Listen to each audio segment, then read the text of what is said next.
de servicio, estos comerciales, hay un denominador común, y ya saludo a Julio Mirazón. ¿Cómo estás, Julio? Buen día, Eduardo, ¿cómo estás? Hay un denominador común cuando hablo con hombres de negocios de distinto sector, que es el conflicto, gremios de por medio, delegados de por medio, no todos los casos, pero el conflicto ahí está, personal, empleado-empleador. Contame un poquito cómo es esto, ¿en qué momento del año estamos hoy? Sí, el tema, bueno, estamos en una época del año justamente en que empiezan a negociarse salarios.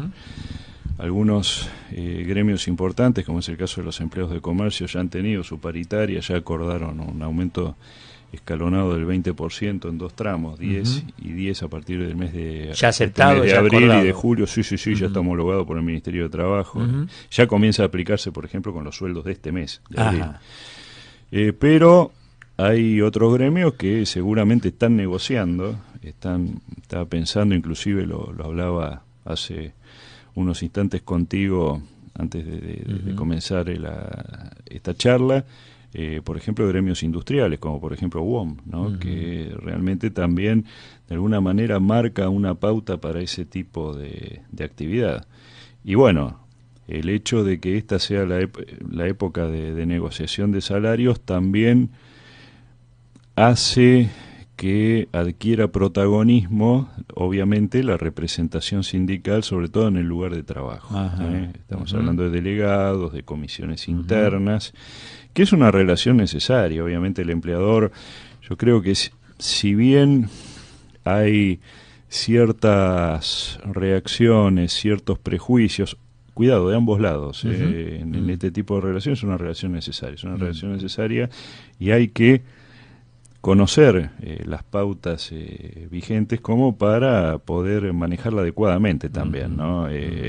Como se trata de una relación próxima. No se trata de una relación conflicto permanente. No necesariamente. No necesariamente. Hay que partir de la base, Eduardo, de que sí hay intereses contradictorios. ¿Por qué? Porque obviamente el empleador tiene que mantener alineados sus costos, tiene que saber cómo puede manejar este tema, pero naturalmente el trabajador trata de recuperar el salario, por ejemplo, frente al aumento del costo de vida. Entonces ahí tenemos un interés contradictorio en el cual la representación sindical en la empresa, si tiene una buena relación con el empleador, puede ser bien encausado.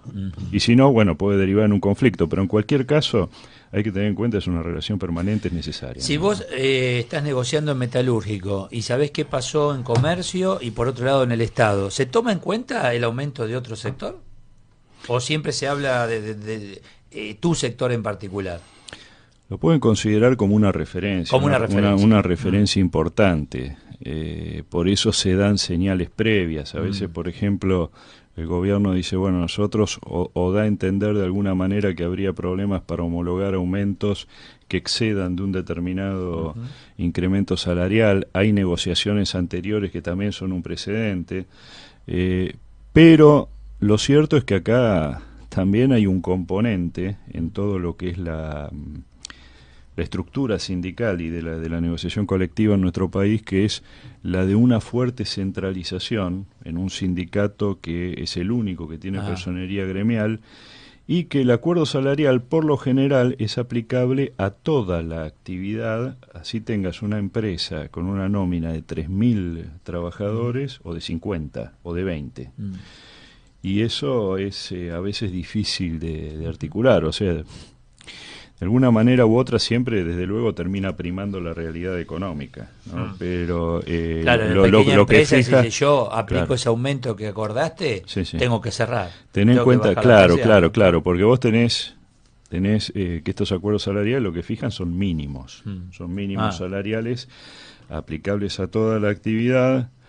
En algún momento, y lo hemos hablado en algún programa, hay una regulación diferenciada para pymes que data de hace muchos años ya, estamos hablando de hace más de 20 años, pero de todas maneras quizá haga falta alguna vigorización, ¿no?, de toda esa legislación como para mostrar la darle diferencia, un tratamiento así adecuado, claro. Exactamente.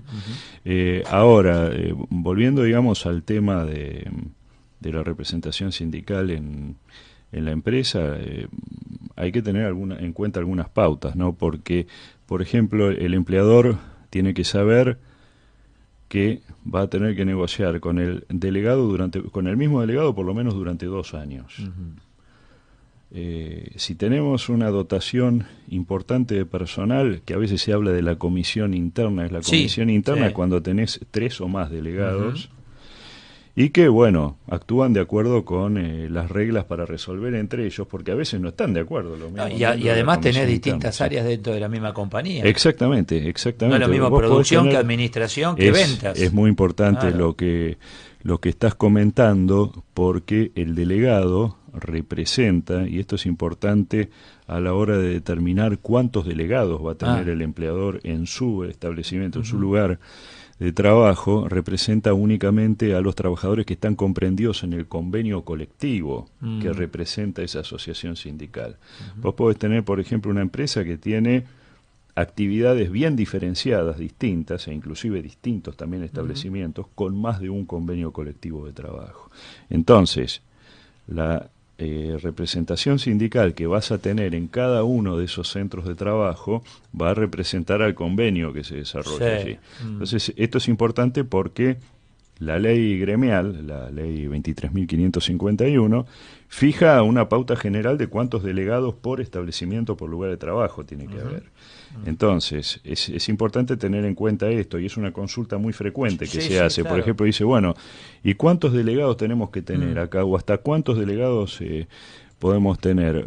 ¿Votan todos, por ejemplo, o están todos comprendidos? No, exclusivamente los que están dentro del convenio colectivo de trabajo, sean afiliados o no, porque a veces se pregunta esto también. O sea, el delegado representa a los afiliados nada más, no, representa a todos los que están en el convenio, que es el límite que fija esa representación. Y no es mala palabra. Es decir, bueno, no, por supuesto. Están representados los trabajadores, tienen su delegado, no siempre es mala palabra, a veces sí. No, claro, pero se toman atribuciones que no corresponden, pero bueno, no siempre. No, desde luego, pero es bueno conocer estas reglas, digamos, para que el empleador inclusive sepa quién va a ser su interlocutor, como lo decíamos también en alguna oportunidad, porque a lo largo del mandato del delegado se negocia permanentemente. Y esto obviamente, si el empleador a su vez tiene un buen representante frente al delegado, puede haber una relación constructiva, puede haber un buen acuerdo. Exactamente. Julio, buen fin de semana y gracias. Igualmente, gracias, Eduardo, gracias a vos. Julio Mirazón.